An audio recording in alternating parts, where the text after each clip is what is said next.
하나님 말씀 보겠습니다. 마태복음 14장입니다.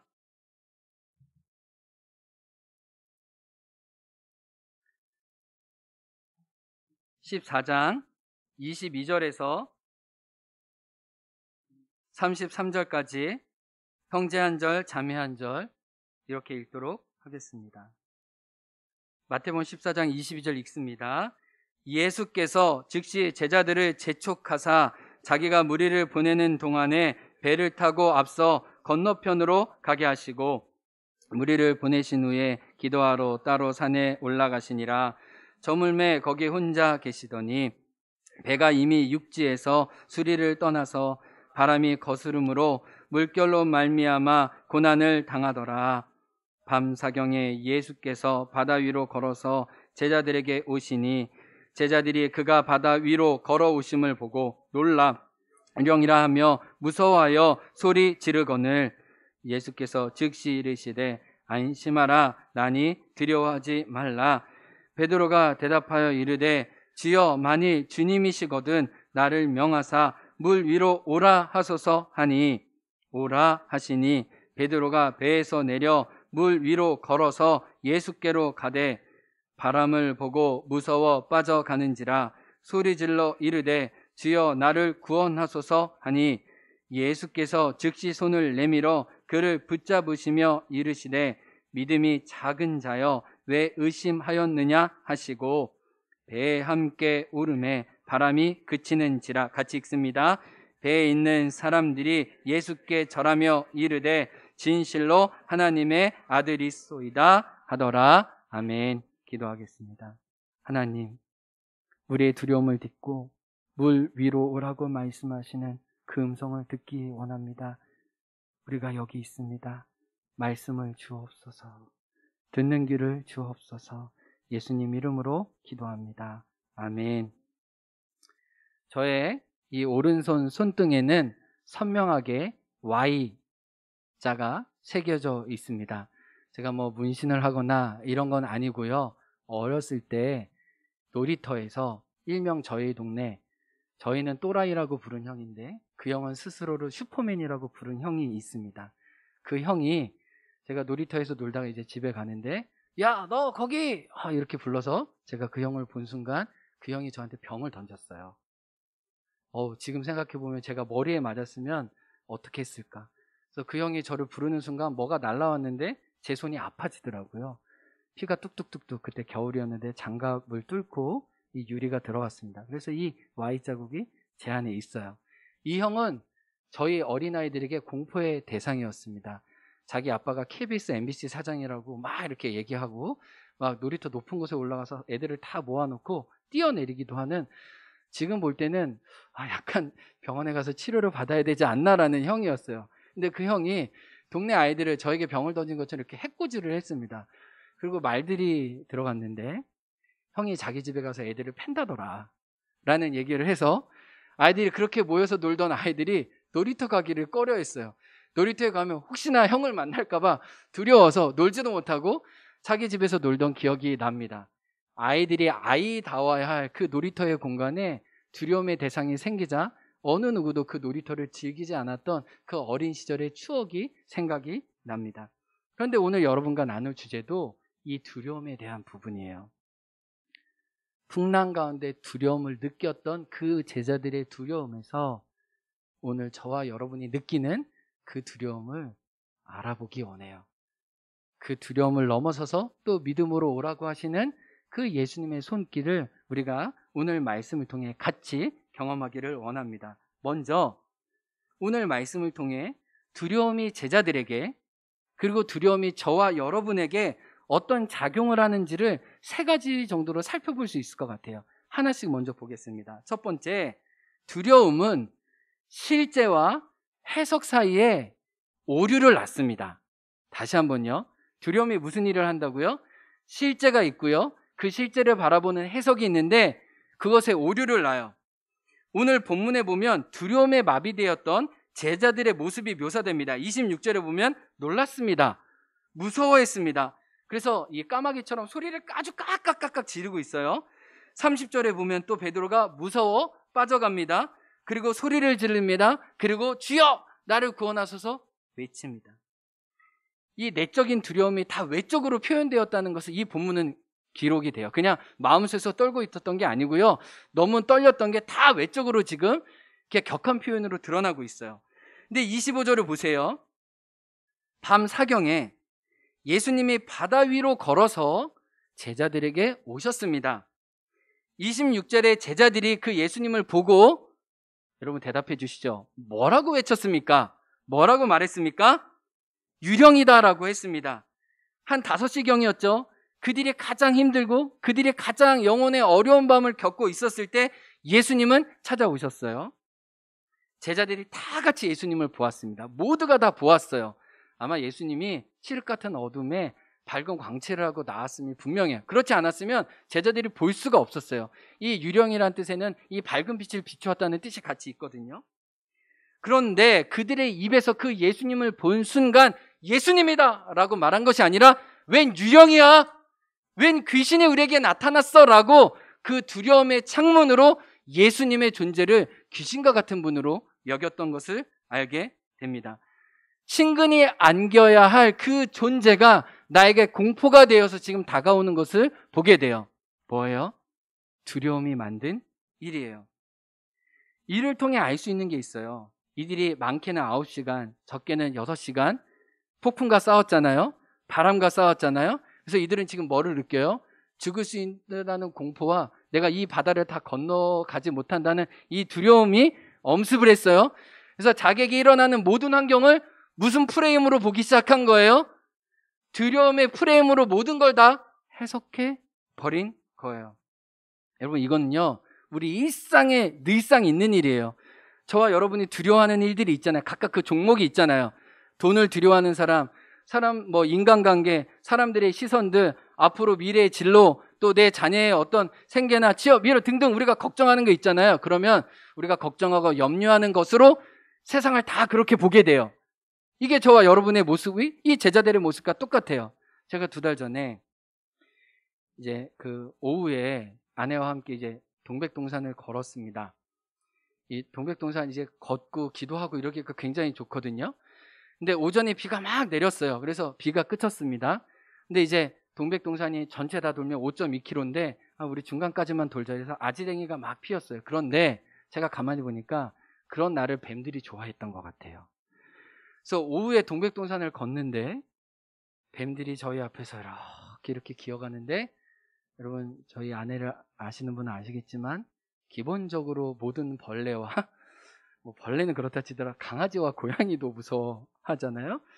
파충류가 나왔으니 얼마나 무서워했겠어요. 뱀 3마리를 보았습니다. 그때마다 와 오늘 본문처럼 소리를 지르면서 막 이게 막 저를 붙잡고 이거 어떡하냐고 막 이렇게 했습니다. 그래서 돌아가자고 하는 거 우리 저기까지 돌아서 이제 큰 길로 가자고 해가지고 뱀 3마리를 보았어요. 근데 제가 고백하건대 뱀 4마리가 있었거든요. 근데 한 마리는 제가 저만 봤는데 아내가 보면 너무 기겁할까봐 얘기하지 않았어요. 그런데 그 2km를 걷는 동안 제가 알았어요. 동백동산에 보면 뿌리가 다 땅속에 있지 않고 뿌리가 올라온 뿌리들이 있거든요. 돌멩이 위에 이렇게 얹혀져 있는 뿌리가 있어요. 근데 하도 뱀이 있나 없나 뱀은 밟지 말아야지 이렇게 긴장하면서 가니까요. 나무 뿌리가 뭐로 보이기 시작했을까요? 뱀 뿌리가 올라와서 나를 기다리고 있는 것처럼. 그래서 그렇게 익숙하게 밟던 나무 뿌리도 밟게 되지 않더라고요.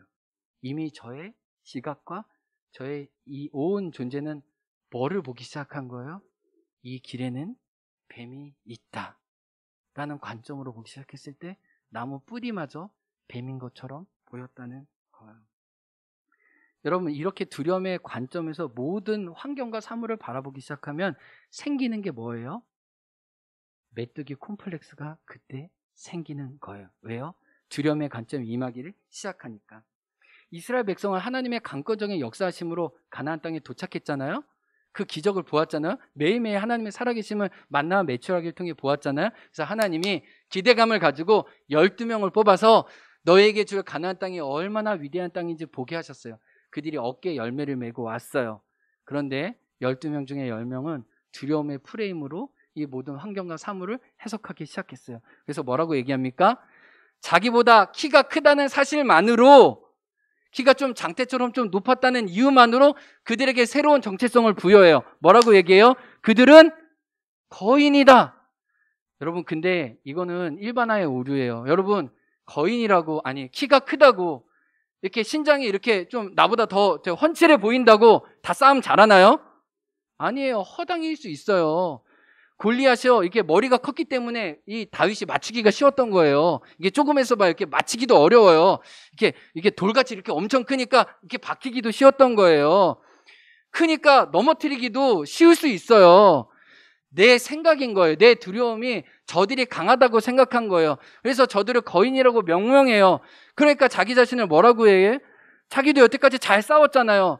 하나님이 이 여러 전쟁을 통해 이기게 하신 걸 경험했잖아요. 그런데 갑자기 그들을 거인이라고 하니까 여태까지 잘 싸워놓고서 자기를 뭐라고 그래요? 우리 메뚜기네 라고 얘기해요. 그거는 철저한 두려움에 빠진 거예요. 그런데요, 이스라엘 백성이 결정적으로 놓친 게 있어요. 여호수아에 보면요, 하나님은 이스라엘 백성이 가는 곳마다 그 주변의 모든 성읍들, 가나안 족속들의 마음을 간담이 서늘하게 하셨대요. 이미 그들의 위장과 내가 다 녹을 정도로 이미 벌벌벌벌 두려워하고 떨고 있었어요.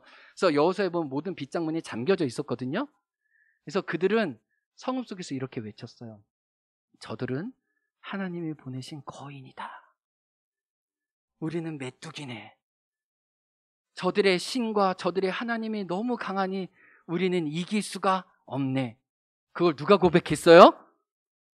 성문에서 빗장을 잠그고 있는 가나안 족속의 한 이야기를 두려움에 빠진 10명의 사람들이 뭐라고 얘기해요? 바꿔서 니네들은 거인이고 우리는 메뚜기야 라고 했던 거예요. 이들은 하나님의 마음과 하나님의 담대함으로 이 상황과 환경을 보지 않았어요. 그래서 이렇게 두려움은 진짜 제대로 보지 않고 잘못된 해석으로 오류를 낳는다는 거예요. 예수님이 우리에게 오시지만 그 예수님을 반갑게 환영하지 못하는 유령을 보는 우리의 두려움이 여전히 우리 삶 가운데 있다는 거예요. 한번 보세요. 여러분이 두려움이 여러분의 상황과 환경을 어떻게 판단하는지 보세요. 여전히 깊숙이 우리에게 뿌리 내려 있을걸요. 두 번째를 보면요, 두려움은 우리의 기억을 왜곡시켜요. 그리고 미래의 소망까지 닫습니다. 오늘 본문에 보면 오늘 바람 속에 찾아오신 예수님 사건 전에 뭐가 있었죠? 잘 아시죠? 2주 동안 나눴죠? 오병이어 사건이 있었어요. 그런데 예수님이 이 오병이어 사건을 베푸신 것들을 이 풍랑의 사건과 관련해서 마가복음 6장 52절은 제자들의 마음 상태를 이렇게 기록해요. 이는 그들이, 같이 읽을까요? 그 떡 떼시던 일을 뭐 하지 못하고요? 깨닫지 못하고 도리어 그 마음이 둔해졌대요. 마음이 둔해졌다는 것은 몇 시간 전에 예수님이 2만 명을 이 작은 물고기와 빵을 통해서 먹이신 그 떡을 기억하지 못했다는 거예요. 요한복음 6장 12절을 보면 예수님은 제자들에게 남은 조각을 다 거두게 하셨어요. 요한복음 6장 13절에 보면 그 조각이 몇 바구니였을까요? 몇 광줄이었을까요? 네? 여러분 질문해 볼게요. 왜 12광줄이었을까요? 왜 12바구니가 남았을까요? 제가 이전에는요, 이거는 오병이어를 드린 소년이 집에 가져갔겠다 싶었어요. 근데 오늘 말씀과 연결해서 마가복음을 보니까 제자들은 그 떡 떼시던 일을 잊었다고 얘기하거든요. 그 떡은 제자들 12명이 각각 하나씩 들고 배에 탔던 거예요. 그 떡을 보고 있어요. 그 떡과 함께하고 있어요. 하나님이 듣지도 못한 2만 명, 이 만나와 메추라기를 먹이셨던 그 하나님이 지금도 이 빈들에 임하신 것들을 그들은 눈으로 보고 있었어요. 그리고 그 흔적을 갖고 탔습니다. 근데 그 떡을 보고도 예수님을 기억하지 못했던 거예요. 근데요, 더 한 가지 사실이 있어요. 그들의 마음이 돌같이 굳어져서 예수님을 보지 못했고, 마가복음 14장 22절에 보면 이 배를 타고 이 갈릴리 호수를 건너게 하신 분이 누구였어요? 그걸 잊었어요. 예수님이었어요. 14장 22절에 뭐라고 얘기해요? 자기보다 먼저 건너편으로 어떻게 하셨어요? 건너가게 하셨어요. 이게 이 말이에요. 얘들아, 내가 무리들은 지금 나를 왕으로 삼고 이러려고 하니까 얘네들 안 되겠어. 내가 집으로 보낼 테니까 너희들은 건너편에 게네사렛가로 가. 너희들 먼저 출발하면 내가 따라갈게. 근데 어떻게 따라갈지는 예수님이 말씀 안 해주셨어요. 근데 분명한 건 이거예요. 예수님이 보내셨다는 거예요. 예수님이 가라고 하셨다는 거예요. 그러면 제자들이 기억해야 되지 않아요? 그들의 원함으로 간 게 아니에요. 그들의 의지로 간 게 아니에요. 예수님이 몰아붙이셨어요. 예수님이 내모셨다고요. 그러면 그들이 풍랑을 만났을 때 무엇을 기억해야 했어요? 이 풍랑을, 이 파도를 만나게 하신 분도 누구일 거라는 생각이 있어야 돼요. 아, 예수님이 보내셨지. 그러면 예수님이 이 과정도 책임져 주실 거지. 그 믿음이 필요했던 거예요. 그런데 그들은 떡 12바구니를 들고서도 그 예수님이 지금 여기에 살아있을 거라고 생각하지 못했고, 자기를 이곳으로 보내신, 파송하신 그 예수님도 지금 까마득하게 잊었다는 거예요. 두려움이 만들어내는 일이 뭐예요? 예수님의 하신 일에 대한 기억을 나에게 단절하는 거예요. 그리고 내가 너와 함께 갈 테니 너 먼저 가 있어라는 이 미래의 소망도, 하나님의 약속도 나에게서 차단시키는 거예요. 여러분, 두려움이 무서운 게 뭐예요? 과거에 하나님이 우리 가정에 하셨던, 교회에 하셨던 일들을 철저히 막아낸다는 거예요. 두려움이 왜 위험한 거예요? 하나님이 우리 가정과 우리 개인과 이 교회를 향해서 하실, 만물을 회복하실 그 하나님의 놀라운 일이 있음에도 불구하고 이 두려움은 우리를 보내시고 이끌어 가시는 하나님을 전혀 보지 못하게 한다는 거예요. 여러분, 메뚜기 컴플렉스에 빠졌던 이스라엘 백성 보세요. 그들이 이제 뭐라고 얘기해요? 야, 안 되겠다. 지도자 세우자. 그리고 뭐라고 얘기해요? 우리 다시 애굽으로 돌아가자. 근데 그들이 기억을 왜곡하고 거짓말해요. 뭐라고 그런지 아세요? 출애굽기 2장에 보면요, 그들이 아주 고된 고통으로 몸이 다 부서질 지경이 되었습니다. 그래서 하나님께 살려달라고 부르짖어요. 그런데요, 두려움이 그들에게 임하니까 뭐라고 얘기하는지 아세요? 야, 우리가 애굽에서 고기 먹었잖아. 여러분, 고기 먹은 적 없거든요. 우리 야채도 먹고 부추도 먹었잖아. 여러분, 이 사막 기후에서 이 야채 키우는 게 얼마나 힘들어요. 그들은 제대로 먹지도 못했어요. 집도 서로 찾아가지고 이 건물을 지어야 했던 사람들이에요. 근데 그들은 기억을 마음대로 왜곡해요. 없던 사실을 새롭게 만들어낸다는 거예요. 우리 옛날이 더 좋았잖아. 우리 옛날 그 삶이 더 넉넉하지 않았어? 우리 글로 돌아가지. 하나님이 주신 아름다운 실과를 보면서도 이전의 노예로 돌아가자고 그들은 하나님이 하셨던 일을 철저히 그들에게서 끊어버리는 거예요. 하나님은 가나안 땅을 주겠다고 말씀하신 데 불구하고 그거 싫다는 거예요. 이게 두려움이 만드는 일입니다.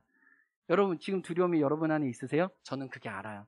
그럼 여러분에게 감사가 없을 거예요.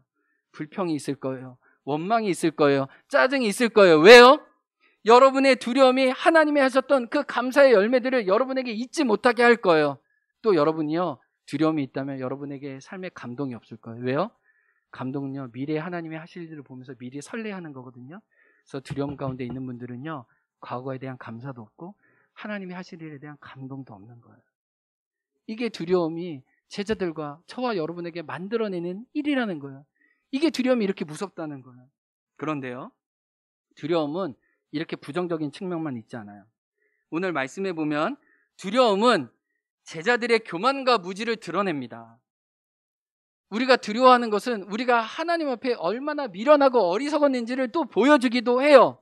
이런 측면이 있습니다. 저의 표현으로는 이 두려움은 내가 얼마나 헛똑똑이었는지, 우리가 똑똑한 것 같지만 실상은 내실이 없는 사람, 이 알갱이가 엮지 않은 사람이 헛똑똑이라고 얘기하잖아요. 여러분, 제가 이 말씀을 이렇게 보니까 오병이어 사건과 이 풍랑 위에 일어나는 사건을 보면 가장 많이 나오는 동사가 있어요.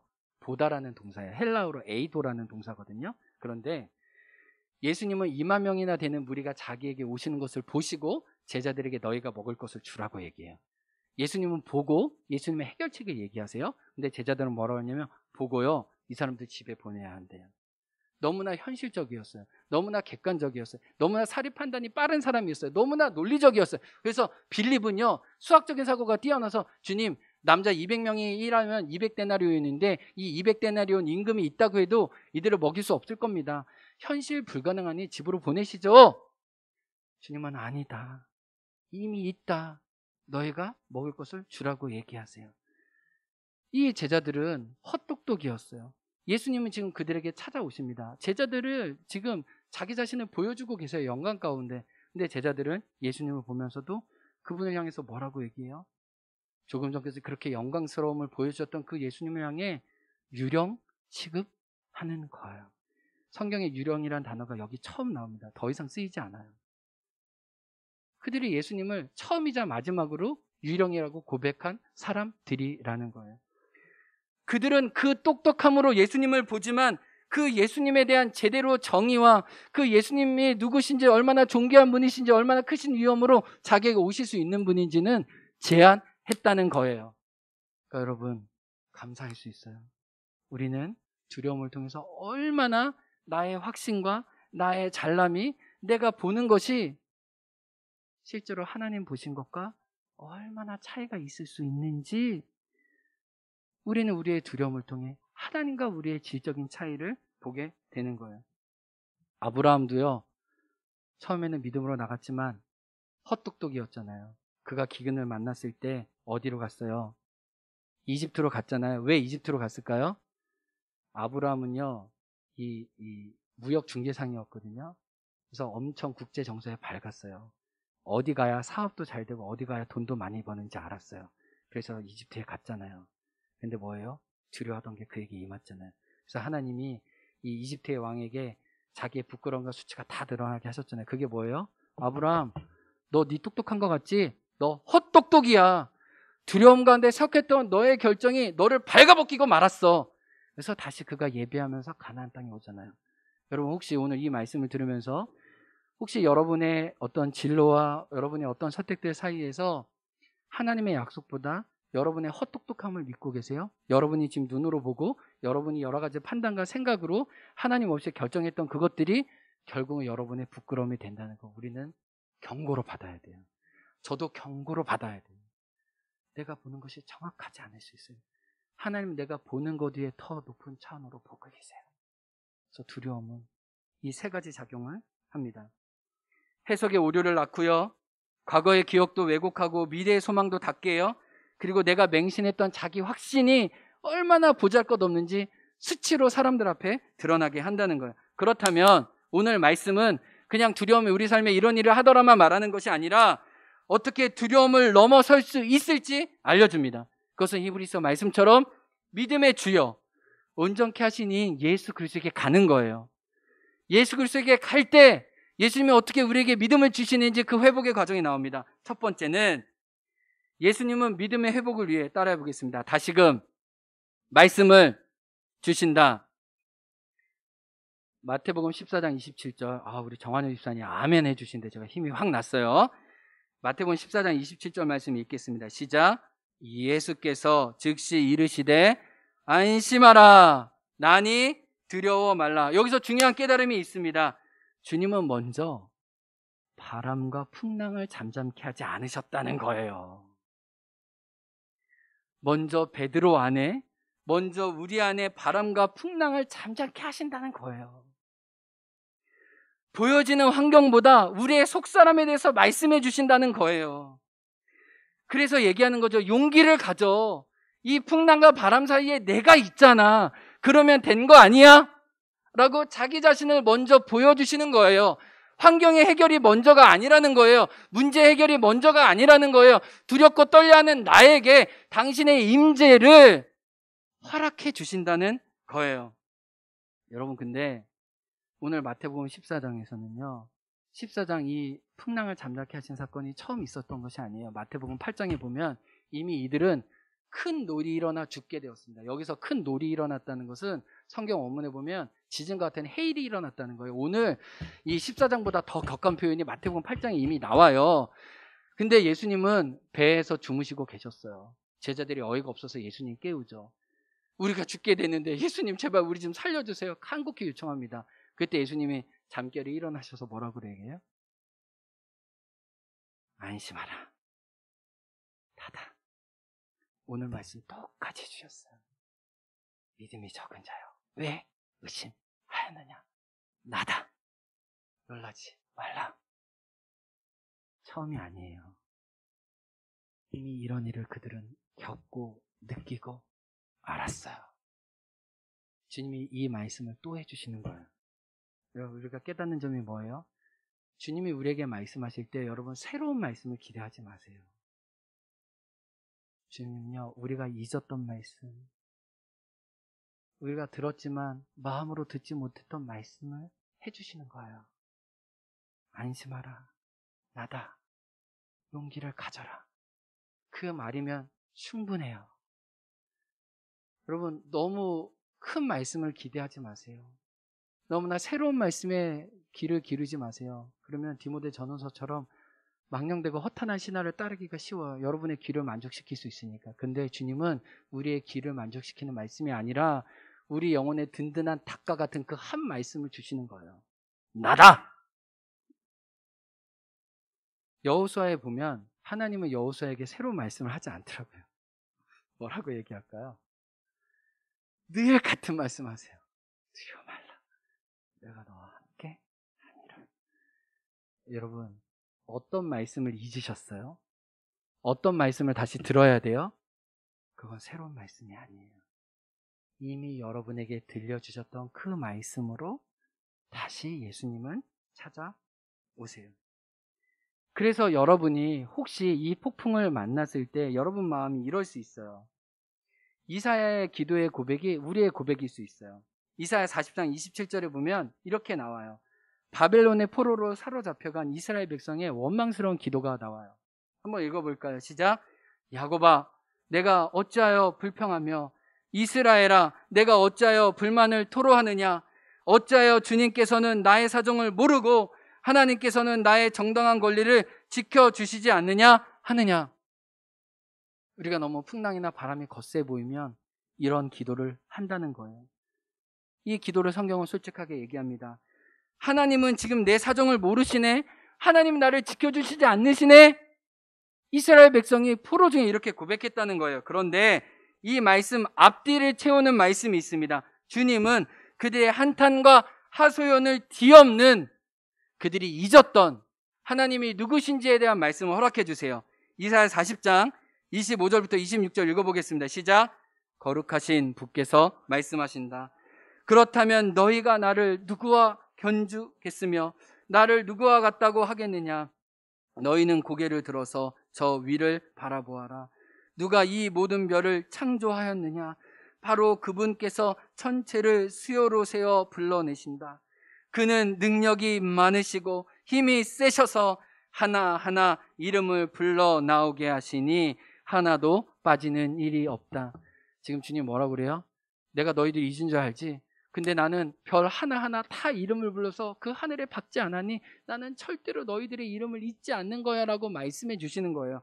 또 이사야 40장 28절에서 31절 뭐라고 말씀하세요? 읽어보겠습니다. 너는 알지 못하였느냐? 너는 듣지 못하였느냐? 주님은 영원하신 하나님이시다. 땅 끝까지 창조하신 분이시다. 그는 피곤을 느끼지 않으시며 질주줄을 모르시며 그 지혜가 무궁하신 분이시다. 피곤한 사람에게 힘을 주시며 기운을 잃은 사람에게 기력을 주시는 분이시다. 비록 젊은이들이 피곤하여 지치고 장정들이 맥없이 비틀거려도 오직 주님을 소망으로 삼는 사람은 새 힘을 얻으리니 독수리가 날개치며 솟아오르듯 올라갈 것이요 뛰어도 지치지 않으며 피곤하지 않을 것이다. 주님은 얘기하는 거예요. 너 지금 피곤하니? 너 지금 지치니? 너 지혜의 한계를 경험했니? 그때가 나의 시작이야. 나를 바라보기 시작할 때 나의 능력을 덧입고 이 폭풍을 지나갈 거야.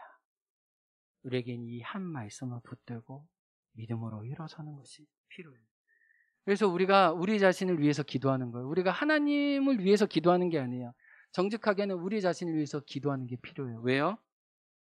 하나님께 귀를 닫았던 우리 마음의 소리 통로가 열리도록, 이미 찾아오시는 예수님을 볼 수 있는 이 영혼의 눈이 열리도록 우리에게 이미 말씀을 허락하신 그 말씀에 우리가 믿음의 닷을 내리도록 기도하는 거예요. 그래서 우리가 기도할 때 어떤 일이 벌어져요? 찬송가 370장 2절이 생각났습니다. 함께 찬양하기 원해요. 그 두려움이 변하여 내 기도 되었고 나 내 한숨 변하여 내 노래 되었네. 주님을 찬송하면서 할렐루야 할렐루야 내 악기 먹고 엄해도 나 주님만 따라가리. 그래서 우리가 영성훈련하고 기도하는 이유는 하나님 때문이 아니에요. 우리의 두려움이 찬송이 되고 내 염려가 기도가 될 때, 믿음의 눈이 열려졌을 때, 영혼의 눈이 열려졌을 때 하나님의 말씀을 우리가 다시 일어나 걸을 수 있기 때문인 거예요. 사랑하는 성도 여러분, 저와 여러분이 이 하나님의 말씀에 붙잡히기 원해요. 많은 말씀은 아니에요. 한 말씀일 거예요. 용기를 가져라. 나다. 두려워하지 말라. 이 말씀이면 우리가 일어서는 거예요. 28절에 이 하나님, 이 예수 그리스도의 말씀을 들은 베드로는 믿음이 생겼어요. 28절에 뭐라고 얘기해요? 만일 주님이시거든, 읽어볼까요? 나를 명하사 어디로 오라요? 물 위로 오라 하소서. 29절에 예수님이 한마디만 하십니다. 간단해요. 오라! 주님은 이 말이 나오기를 기다리고 계셨어요. 주님 진짜 주님이세요? 진짜 약속한 분이세요? 함께 하겠다고 하신 분이세요? 그러면 나도 물 위를 걷게 해주세요. 예수님 대답 간단해요. 복잡하지 않아요. 그분은 쉽게 얘기하세요. 우리에게 오라! 근데 제가 말씀을 준비하면서 큰 감동이 있었어요. 헬라어에 보면요, 이 오라라는 말이요, 가다라는 말하고 똑같은 뜻이 있어요. 어느 때는 오다라는 말로 번역되고요, 어느 때는 가다라는 말로 번역돼요. 이게 무슨 말이에요? 예수님이 오라라고 하실 때는 예수님이 동시에 같이 가신다는 말이에요. 우리는 가는 것 같지만 예수님이 이미 그 자리에 찾아오신다는 거예요. 그래서 예수님은 너만 오는 게 아니라 나는 믿음으로 너를 맞이하기 위해 이미 걸어가고 있으니 나의 걸음에 맞춰 너도 같이 걷자꾸나라고 초청하시는 거예요. 여러분, 예수님이, 하나님이 우리에게 어떤 일을 시작할 때 우리만 방치하시고 방임하신 분이신가요? 주님이 우리를 오라고 하실 때는 거기에 예수님의 마음이 있어요. 내가 거기서 기다릴 거야. 나도 함께 갈 거야. 근데 네가 그 자리에 물 위를 걸어서 오면 나를 보게 될 거야 라는 이 기대감과 소망을 가지고 우리를 부르시는 거예요. 여러분, 정말 가슴이 뜨거워지지 않으세요? 주님은 우리를 오라라고만, 우리를 방임하지 않으신다는 거예요. 아브라함이요, 사랑하는 독자 아들 이삭을 데리고 모리아 산에 올라가야만 했어요. 아니, 이미 그는 수년 동안 하나님을 알고 고백했어요. 그런데 하나님은 자기 자신이 누구인지 아브라함에 계시해 주시고 싶으셨어요. 이삭에게 보이고 싶어서. 그래서 주님이 뭐라고 얘기해요? 오라! 모리아 산으로 오라! 근데 모리아 산으로 오라고 하실 때 하나님은 지금 무엇을 준비하고 계셨어요? 양은요, 본성상 무리 생활을 해요. 근데 양의 본성을 이기고 한 무리의 순양이 뛰쳐나왔습니다. 그것은 그 양이 뛰쳐나온 게 아니에요. 하나님의 계획하심이에요. 하나님의 의도예요. 그리고 양은요, 풀이 많은 저 무트로 내려가지 산 위로 올라가지 않아요. 정상으로 올라가지 않는다고요. 이 목자가 아니면 웬만한 산은 올라가지 않습니다. 무섭거든요. 두렵거든요. 근데 양이 본성을 이기고 무리를 떠나서 저 모리아 산 이 꼭대기로 올라가고 있어요. 하나님은 지금 무엇을 준비하고 계신 거예요? 아브라함이 이삭을 드리기로 결정하셨을 때부터 하나님은 하나님 편에서 순양을 준비하고 계셨다고요. 근데 어디에 가야지만 하나님이 예비하신 순양을 보는 거예요? 모리아 산에 가야지만 하나님의 예비하심을 본다는 거예요. 주님이 우리에게 오라라고 하실 때 주님이 거기 가 계실 줄 우리가 이미 알고 믿음으로 응답해야 주님을 볼 수 있다는 거예요. 주님, 나는 그냥 배 안에서 안전할 테니까 주님이 오십시오라고 얘기하면 그 물 위에서, 그 모리아 산 위에서 만날 수 있는 하나님과 예수 그리스도가 없다는 거예요. 늘 그저 그렇게 사는 인생이 되는 거예요. 여러분, 저는 행원교회 목회 이제 3년 됩니다. 저는 행원교회 목회 중에 하나님이 예비하신 모리아 산의 순양을 감히 보았다고, 보고 여기까지 왔다고 생각을 해요. 우리가 부르심에 순종하려고 했을 때 하나님은 자원과 환경과 이 재원들을 연결시켜 주셔서 정말 축복의 유통자로 우리가 복의 근원은 아니지만 복의 근원이신 하나님께 연결되어서 이 땅과 다음 세대에게 복을 나누게 해주셨어요. 그래서 저는 돈모인의 찬양처럼 가딜 메이커의 Where seems to be no way, 길이 보이지 않을 때 택도 없는 곳에서 길을 만드시는 그 하나님을 감히 보았다고 생각해요. 저는 두려움으로 하나님이 그 하신 일들을 제거하고 싶거나 미래의 두려움을 하나님이 하실 일을 제거하고 싶지 않아요. 하나님이 하신 일들을 기쁨으로 감사와 감동으로 받고 싶어요. 그런데요, 들락날락 센터를 고민하고 기도하면서 제 마음에 솔직히 염려가 있어요. 제 마음에 솔직히 두려움이 있어요. 안 했다면 좋겠다는 마음도 저 한편에 있어요. 이 들락날락 센터가 어떤 폭풍이 되어서 우리 성도님들과 우리 교회를 어렵게 할까라는 염려가 있어요. 상황이 조금 좋아지고 나아지면 들락날락 센터를 해도 되겠다라고 생각하고 사람들이 좀 긍정적인 말하고 그러면 그래, 하나님 이들의 말을 통해 하게 하실 거라고 얘기하지만 교회 여러 가지 재정이나 또 형편들이나 이 코로나 어려운 상황을 보면 지금 이때 해야 되는 거 맞아? 그리고 혹시나 성도님들이 이를 통해 실족하고 어려워하지 않을까? 이 교회를 떠나지 않을까? 실망하면서 이 부담감 때문에 너무 어려운 마음 때문에 이 교회 나오는 게, 이 예배 드리는 게 어렵지 않을까라는 그 두려움이 저에게 있습니다. 제가 없다라고 감히 말할 수 없어요. 저희 아내가 당신은 그냥 편안하게 조용히 목회하지 왜 이렇게 일을 벌리냐고. 근데 제가 생각해요. 저는 부르심의 과정에 용기로 순종하기 원해요. 그냥 그렇게 대충 조용한 목회하기 원치 않아요. 그냥 부르심에 순종하기 원해요. 하나님이 원하시는 선교의 디딤돌이 되기 원해요. 우리가 징검다리가 되기 원해요. 세상에 하나님의 아름다운 영광을 보기 원해요. 깨어지고 갈라진 심령이 주님께 돌아오는 걸 원해요. 그 일을 하고자 그 전략적인 요청대로 들락날락 센터를 생각하고 있어요. 근데 제가 기도하면서 이 말씀을 준비할 때 하나님이 저에게 한 말씀을 주셨어요. 예레미야 12장 5절이에요.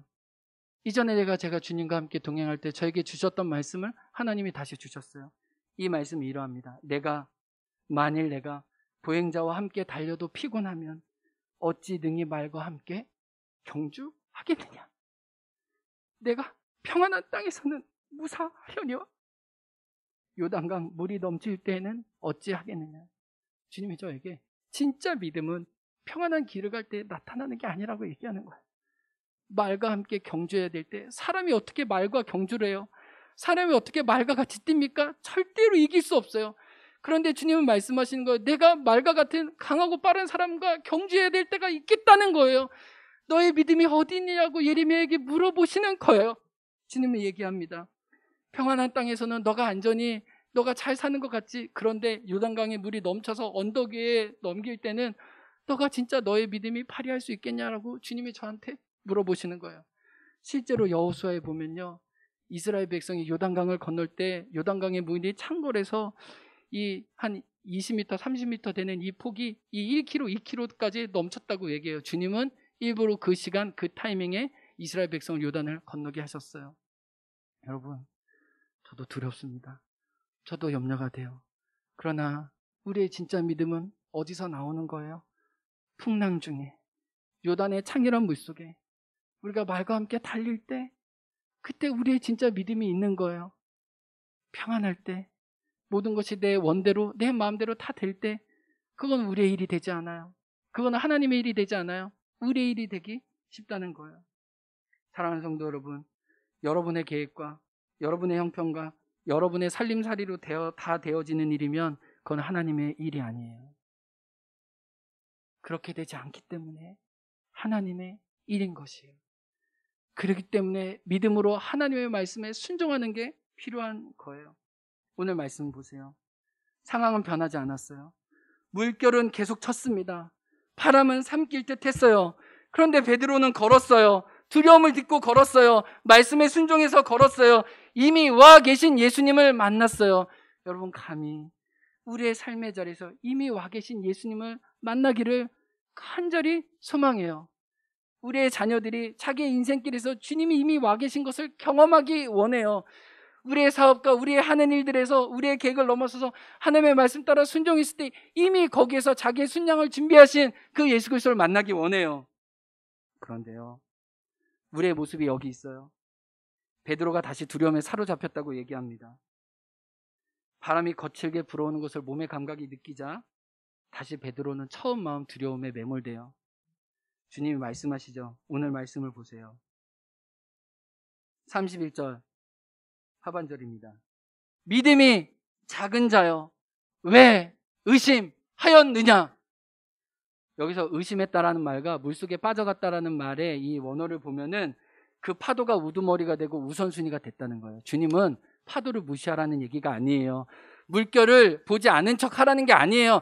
현실을 직시하지만 그 바람과 파도가 너의 우두머리나 우선순위가 되지 말라고 하는 거예요. 그게 왜 의심하였느냐라는 말씀인 거예요. 여러분, 우리가 현실을 모르나요? 우리가 상황을 파악하지 못하나요? 아니에요. 그럼에도 불구하고 그것을 넘어선 하나님이 우리의 우선순위가 될 때 우리는 믿음으로 하나님의 일에 동참할 수 있다는 거예요. 여러분, 주님은 믿음이 적은 자 우리에게 책망하세요. 우리의 믿음을 다시 일으켜 세워주세요. 그런데 진짜 말씀의 위로는 여기 있어요. 주님은 책망하시면서도 이미 베드로의 손을, 이미 저와 여러분의 손을 붙들고 계시다는 거예요. 31절 보세요. 베드로가 물에 빠졌을 때, 저와 여러분이 빠져갔을 때 31절 뭐라고 얘기하세요? 예수께서 즉시 손을 내밀어 누구를 붙잡으셨어요? 저와 여러분을 붙드시는 거예요. 베드로가 예수님을 붙잡은 줄 알았어요? 아니라는 거예요. 예수님이 이미 베드로의 손을 붙잡고 계셨다는 거예요. 빌립보서 3장에 보면은 이 바울이 이렇게 얘기합니다. 나를 붙잡으신 분을 위해 내가 붙잡기 위해 달려간다. 주님은 저 멀리 계신 게 아니라는 거예요. 이미 주님이 나를 붙잡으셨다는 거예요. 그 붙잡음에 나도 그 예수를 붙잡기 위해 예수님께 손을 내민다고 얘기하는 거예요. 베드로가 예수님을 붙잡기 전에도 이미 예수님은 베드로의 손을 붙잡고 계셨다는 거예요. 사랑하는 성도 여러분, 여러분의 인생에서 주님을 붙잡았던 경험을 떠올려 보세요. 깊은 어둠과 깊은 고난 가운데 있을 때 떠올려 보세요. 여러분, 그때 여러분이 주님의 손을 잡았죠? 내 기도 중에, 찬양 중에 뭐를 알게 됐어요? 내가 주님을 붙잡기 전에 주님이 이미 나를 붙들고 계셨구나. 내가 주님의 이름을 부르기 전에 주님이 나의 이름을 부르고 계셨다는 것을 여러분 그 자리에서 느끼지 않으셨어요? 한 뮤지컬에서 예수님이 베드로의 손을 잡으신 장면을 이 그림으로 표현했어요. 한번 보여주시겠어요? 이것은 다만 한 목수가 단 한 어부의 손을 잡은 게 아니에요. 바람과 파도의 주인이시고 하늘의 별들을 자기 수요대로 이끌어내신 그 갈릴리 온 우주의 창조주이신 그 하나님이 흔들리는 갈대와 같은 시몬을 붙잡아 주시는 거예요. 사랑하는 성도 여러분, 이 전능하신 하나님의 강한 손이 우리가 넘어지고 물속에 빠져간 자리에서도 이미 우리를 붙잡고 있음을 믿으십니까? 그래서 우리가 여기까지 왔다는 거예요. 우리 한번 이 찬양으로 고백할까요? 주님요, 이 손을 꼭 잡고 가소서. 저를 붙드신 주님으로 제가 그 붙들림 바 되어 갑니다. 고백하기 원합니다.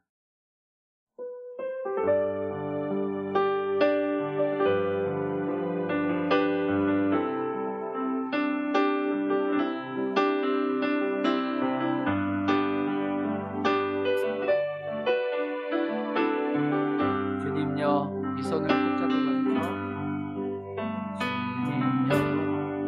주님요, 이 손을 꼭 잡고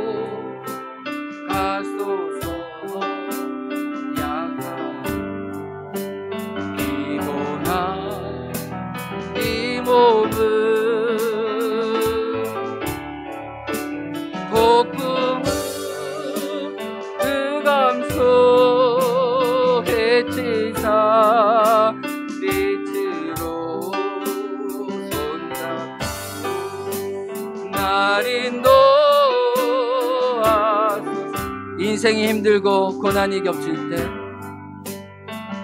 인생이 힘들고 고난이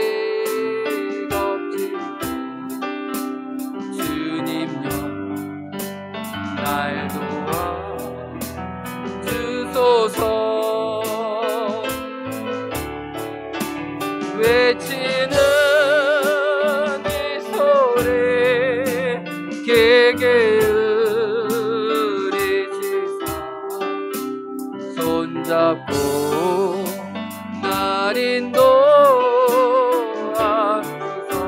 반주 계속해 주세요. 사랑하는 성도 여러분, 오늘의 말씀의 결론은 두려움을 딛고 믿음으로 서서 바다를 걸었다, 폭풍이 잠잠케 되었다가 아니에요. 오늘 말씀 33절은 이렇게 맞춰집니다. 배에 있는 사람들이 예수께 절하며 이르되 진실로 하나님의 아들이소이다. 제자들이 예수님께 절하고 예배한다는 것이 오늘 말씀의 결론입니다. 믿음의 기적과 사건은 예수님보다 더 중요하지 않아요. 여기서 절했다는 말은 그들이 종이 되어 예수님의 주인 되심을 인정하고 엎드리고 입맞췄다는 겁니다. 풍랑 중에 느꼈던 두려움이 예수님에 대한 경외심으로 변했다는 것입니다.